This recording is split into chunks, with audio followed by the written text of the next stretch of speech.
ओम श्री साई राम।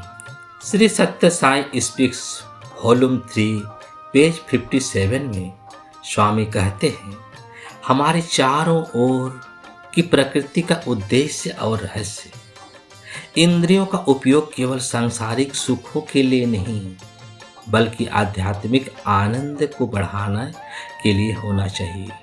जैसे फलों का रस केवल कप में रखने से उसका स्वाद नहीं पता चलता और हाथ में पकड़ने से भी उसका अनुभव नहीं होता, उसी प्रकार हमें रस का स्वाद लेने के लिए स्ट्रो की आवश्यकता होती है। ये स्ट्रो हमारी इंद्रियां हैं और जीव तथा बुद्धि उस मिठास का अनुभव करती है। इसी प्रकार हमारे चारों ओर की प्रकृति ईश्वर के दिव्य रस के समान है। उसका वास्तविक उद्देश्य यह है कि हम उसमें व्याप्त दिव्यता और ईश्वर की महिमा को पहचाने। यह संपूर्ण सृष्टि भगवान की दिव्य लीला है जो हमें उनके वैभव और महानता का अनुभव करने के लिए प्रस्तुत की गई है। यदि मन के मार्गदर्शन में चलता है तो व्यक्ति का कल्याण होता है। जैसे देश की सभी राज्य सरकारें यदि केंद्र के निर्देश का पालन करें तो राष्ट्र मजबूत और एकजुट बनता है। उसी प्रकार जब मन बुद्धि के अधीन रहता है तब जीवन में संतुलन और शांति आती है। परंतु यदि मन इंद्रियां का दास बन जाए तो व्यक्ति पतन की ओर चला जाता है।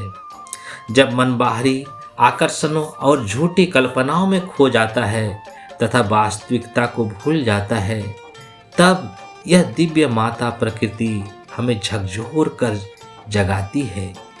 जागृत होने पर सत्य स्वयं प्रकट हो जाता है, फिर किसी अन्य शिक्षा की आवश्यकता नहीं रहती। मनुष्य का वास्तविक अधिकार इस ब्रह्मांडीय प्रकृति को जानना और अनुभव करना है। इसलिए केवल इस 5 फुट के शरीर को ही मैं मानकर जीवन व्यर्थ ना करें।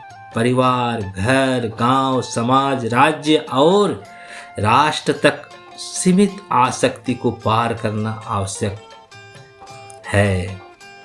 हमें केवल राजनीतिक स्वतंत्रता नहीं बल्कि आत्मिक स्वतंत्रता, स्वराज्य प्राप्त करनी चाहिए, अर्थात स्वयं पर शासन करने की क्षमता।